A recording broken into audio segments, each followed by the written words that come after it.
오늘도 주님의 은혜로 살아가는 우리 모든 성도님 되기를 주님의 이름으로 축복드립니다. 오늘의 말씀의 제목은 갈등과 대립 속에서 빛나는 사람이라는 제목으로 마태복음 5장 9절 말씀이거든요. 우리 한 절 말씀이니까 읽어보고 말씀을 듣도록 하겠습니다. 화평하게 하는 자는 복이 있나니 그들이 하나님의 아들이라 일컬음을 받을 것이며. 이 세상에 그리고 이 사회에는 너무나도 평화가 부족합니다. 지금 이 순간에도 국가 간에 그리고 사회 속의 갈등과 다툼이 얼마나 많습니까? 지금 러시아와 우크라이나가 3년 이상 전쟁을 치르고 있고요. 이스라엘과 그 주변 국가의 전쟁이 진행 중입니다. 그리고 최근에 인도와 파키스탄이 이제 전쟁 직전으로 좀 치닫고 있는 상황이죠. 이처럼 군사적 대립이 아니다 해도 무역 간의 그 전쟁 그리고 사회에서 대립, 갈등 이런 것들이 더욱 지금 많아지고 있습니다. 그래서 이 화평이라는 단어가 더욱 소중한 것 같습니다. 예수님은 이 화평케 하는 자가 복이 있나니 저희가 하나님의 아들이라 일컬음을 받을 것이다 라고 말씀하셨습니다. 이 말씀의 뜻을 오늘 좀 더 우리가 듣도록 하겠습니다. 자, 첫 번째 우리가 좀 말씀에서 살펴봐야 될 것은 화평은 하나님과의 바른 관계에서 이루어진다는 점입니다. 모두가 평화를 원한다고 말합니다. 평화가 아닌 다른 것을 원하는 사람은 거의 없습니다. 근데 왜 평화를 원하는 사람이 그렇게 많음에도 불구하고 평화가 깨지고 갈등과 대립이 더 많을까요? 여러 가지 원인들이 있겠지만, 사회적인 원인들, 또 경제적인 원인들, 지리적인 원인들, 여러 가지 있겠지만, 무엇보다도 인간이 죄로 인해 하나님을 떠나고 거부하고 살기 때문입니다. 죄는 사람에게 두려움을 주고 분노를 주고 갈등을 가져옵니다. 죄는 평화를 가져오지 않습니다. 그러므로 하나님과의 관계가 먼저 회복되지 않고는 죄 때문에 인해 평화가 있을 수 없습니다. 자, 우리가 예수님의 죽으심을 어떻게 해석을 하죠? 예수님이 무엇 때문에 죽으셨습니까? 우리가 잘 아다시피 우리의 죄에서 구원하시기 위해서 죽으셨죠. 속죄물로 죽으셨어요. 또 다른 한편으로는 뭐냐면 하나님과 우리를 화목하기 위해서 화목제물로 죽으셨다라고 말씀합니다. 그래서 그 사실을 믿고 예수님을 영접하는 모든 자들이 하나님과 화목하게 된 것입니다. 그러나 안타깝게도 이 하나님과 서먹서먹한 관계를 지내는 경우도 참 많지 않습니까?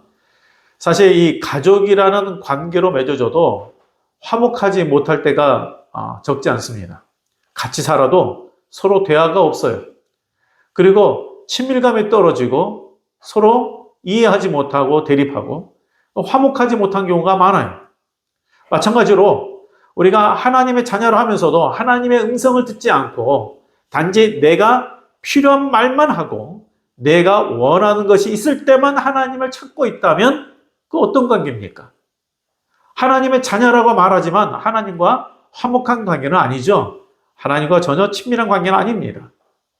그래서 우리는 하나님과 화목한 관계가 되도록 친밀하게 힘써야 합니다. 어떻게 힘써야 되겠어요?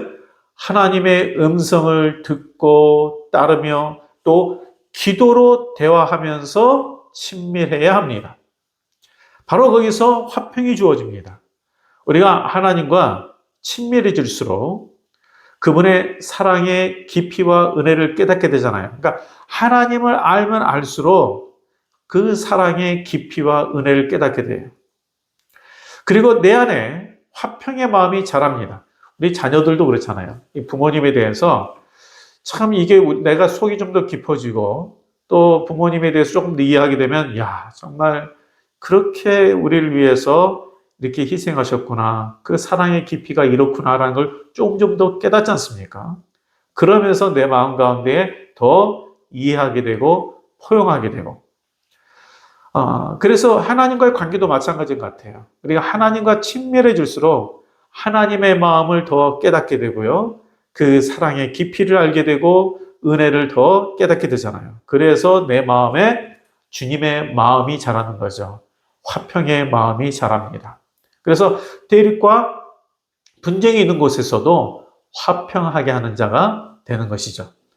우리 성도님들, 저를 비롯해서 우리 모든 성도님들이 정말 하나님을 가까이 하셔야 됩니다. 하나님을 가까이 하십시오.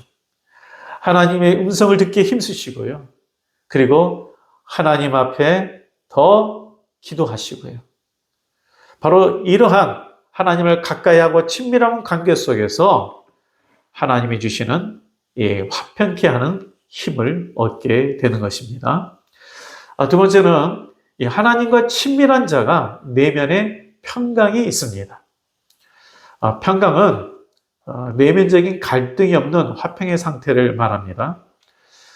그런데 마음 가운데에 이 미움이 있고 분노가 가득하고 불평과 원망이 있는 자가 어떻게 평강하겠습니까? 그러나 하나님과 화평을 누리면요, 미움과 분노와 원망의 마음이 힘을 잃습니다. 제가 이제 어떤 가정에서 기도 제목을 들어보면 가정 간에 이렇게 좀 너무 불화하는 그런 가정이기 때문에 정말 우리 가정이 좀 평화롭게 되기를 원합니다라고 기도 제목을 포통하는 경우를 가끔씩 제가 봤습니다.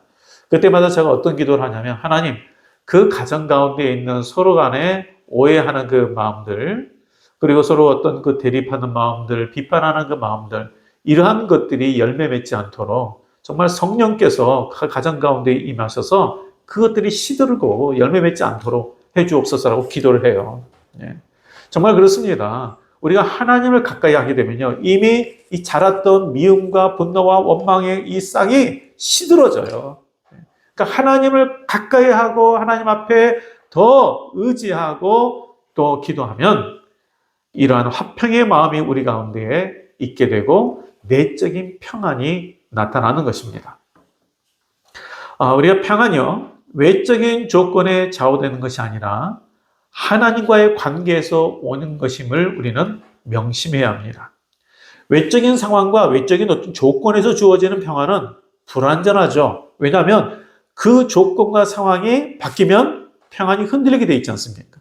그러나 하나님과의 친밀한 관계에서 주어지는 평안은 상황에 좌우되지 않습니다. 그래서 다윗이 이렇게 고백을 했어요. 시편 131편 2절 말씀에 보면, 실로 내가 내 영혼으로 고요하고 평안하게 하기를 젖된 아이가 그의 어머니 품에 있음 같게 하였나니 내 영혼이 젖된 아이와 같도다 라고 했습니다. 다윗은 수많은 고통과 아픔을 겪은 자입니다. 참 오랜 기간 동안 도피 생활했지 않습니까? 그리고 아들의 반란을 겪었습니다. 자식들끼리 죽이는 비극을 겪었습니다. 얼마나 마음이 고통스럽습니까? 그럼에도 그 모든 고난과 아픔 속에서도 그는 뭐라고 그러냐면 내 영혼이 젖된 아이가 그의 어머님 품에 있음 같이 평안하다라고 말하고 있습니다. 이게 어떻게 가능할까요? 어떻게 가능할까요? 하나님과의 친밀함이 있었기 때문에 가능한 것입니다. 하나님의 마음을 그 안에 품었기 때문에 가능한 것이에요. 하나님의 위로를 그가 겪었기 때문에 가능한 것이에요. 그래서 내면의 평강을 가질 수가 있었습니다. 상황과 조건이 정말 우리가 생각할 때는 어떻게 이렇게까지 고통과 비극 가운데 처할까라고 생각했지만 그 가운데서도 평강을 가질 수가 있었던 거죠. 또 세 번째는 우리가 하나님과 친밀한 자가 될 때에 화평케 하는 직분을 감당한다는 것입니다. 사도 바울은 고린도후서 5장 18절 말씀에 모든 것이 하나님께로 났으며 그가 그리스도로 말미암아 우리를 자기와 화목하게 하시고 또 우리에게 화목하게 하는 직분을 주셨으니 라고 말씀했어요. 어떤 직분을 주셨다고 그랬습니까? 화목하게 하는 직분을 주셨다라고 했습니다. 화평케 하는 자가 되도록 그렇게 말씀하셨다는 거예요.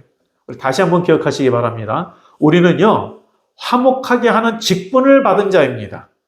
그러니까 예수님께서 그래서 화평하게 하는 자가 하나님의 아들, 하나님의 자녀라고 일컬음을 받는다라고 말씀하셨습니다. 우리가 가정 안에서, 교회 안에서, 그리고 나의 삶의 영역에서 화평하게 하는 자로 부름을 받았어요. 우리는 갈등이 있는 곳에서 배려하고 상처가 있는 곳에서 싸매주고 아픔을 주는 자에게 오래 참음으로 화평하게 하는 그런 직분을 받았습니다. 이런 예수님께서 우리에게 주신 직분이에요.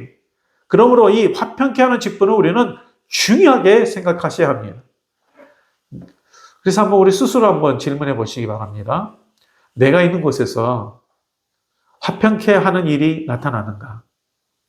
문제가 있고 다툼이 있는데 내가 그곳에 가면 뭔가 좀 더 서로 이해하고 좋은 분위기가 되고 화평케 하는 그런 분위기가 되는가? 아니면 내가 가면은 뭔가 좀 이렇게 좀 분위기가 심각해지는가? 한번 스스로 한번 생각해 보세요. 내 기분대로 행함으로 갈등이 일어나고 있다면 우리는 정말 주님 앞에서 기도해야 합니다. 정말 내 마음에 주의 평강이 임하도록. 오늘날 사회와 교회와 가정에서 참으로 화평하게 하는 자가 귀한 것 같습니다. 화평을 이루기보다는 서로에게 상처를 주고 갈등을 일으키는 그러한 경우가 점점 많아지고 있습니다. 사회 갈등만이 아니죠. 사회 갈등은 이루 말할 수 없고요, 지금. 교회 내 갈등도 참 많지 않습니까? 예수님은 화평케 하는 자에게 하나님의 아들이라 일컬음을 받을 것이다 라고 말씀하셨어요. 신중히 생각하셔야 됩니다. 하나님의 아들, 하나님의 자녀라고 말씀하셨어요. 비록 내가 구원을 받았다고 해도 하나님의 아들로, 하나님의 자녀로 불리움을 받는 경우는 화평하게 하는 모습을 통해서라는 것입니다. 하나님의 자녀라고 일컫는 것은 단지 교회에 다니는 모습이 아니잖아요. 교회에 봉사하는 것에 있는 것도 아닙니다. 내가 있는 곳에서 화평하게 하는 자가 되는 것, 거기에 하나님의 아들, 하나님의 자녀라고 일컬음을 받을 것이다라고 예수님은 말씀하셨습니다. 근데 우리가 화평하게 하는 자가 되기 위해서는 어떤 자세가 필요합니까? 겸손해야 되잖아요. 배려해야 되잖아요. 인내해야 되잖아요. 절제해야 되잖아요. 특별히 우리 말의 절제가 필요한 것 같아요. 배려하는 말, 겸손한 말, 이런 말이 화평하게 하는데 꼭 필요합니다. 제가 우리 아들에게 이런 말을 한 적이 있어요. 배우자에 대해서 이야기할 때, 이제 앞으로 배우자를 고려해서 여자친구를 사귈 때, 다른 거 생각하는데 딱 두 가지를 내가 이야기하는데, 하나는 신앙이 같아야 된다라는 그런 부분과 또 하나는 뭐냐면, 말이 아름다운 자를 만나라. 그렇게 이야기해요. 말이 아름다운 자. 서로를 위해 그리고 또한 기도한 자가 될 때 더욱 화평하지 않겠습니까? 그 사람을 위해서 축복하면서 기도할 때에 내 안에 미움이 사라지기 때문에 서로 간에 더욱 화평이 이루어집니다. 예수님께서 화평하게 하는 자들은 복이 있나니 하나님의 아들, 하나님의 자녀라 일컬음 받을 것이라고 말씀하셨죠. 그렇다면 아들, 자녀는 어떤 존재입니까? 아버지가 갖고 있는 것을 상속받는 자입니다. 궁극적으로 하나님 나라에서 그 기업을 상속받는 영광을 누린다는 뜻입니다. 그렇기 때문에 예수님께서 말씀하시기를 복이 있다라고 말씀합니다. 화평케 하는 자는 복이 있다. 왜 복이 있느냐? 하나님의 자녀라 일컬음을 받기 때문에 복이 있다. 근데 그 자녀는 하나님 나라를 상속받는 자예요. 우리 성도님들, 나는 화평케 하는 자입니까? 예수님을 믿는 우리는 모두 화목케 하는 직분을 받은 자입니다. 화목하게 하는 직분을 받았다고 했어요. 그리고 화목하게 함으로 하나님의 자녀라 불려진다라고 말씀하셨습니다. 그러므로 우리가 어느 곳에서든지, 우리 가정에서든지, 교회에서든지, 그리고 내가 있는 일터에서든지 화목하게 하는 자가 되어 하나님의 자녀라고 일컬음을 받는 그런 복된 삶이 되기를 주님의 이름으로 축복드립니다. 기도하겠습니다. 하나님 아버지, 우리는 하나님 앞에서 화목하게 되고 또한 모든 사람과 화목하는 화목의 직분을 받은 자입니다. 그러나 내 힘으로 감당할 수 없습니다. 더욱 주님을 가까이 하고 주의 마음을 우리 안에 품게 하셔서 내가 있는 곳곳에서 정말 화목하게 하는 그러한 은혜들이 나타나게 하여 주옵소서. 여기 말씀을 듣는 우리 모든 성도들의 가정이 화목하게 되게 하여 주시옵시고 또한 교회가 화목하게 하는 그런 놀라운 은혜들이 있게 하여 주시옵소서. 예수님 이름으로 기도합니다. 아멘. 네, 한 주간도 화목을 생각하면서 화목케 하는 직분을 감당하는 우리 모두 성도님 되기를 주의 이름으로 축복드립니다.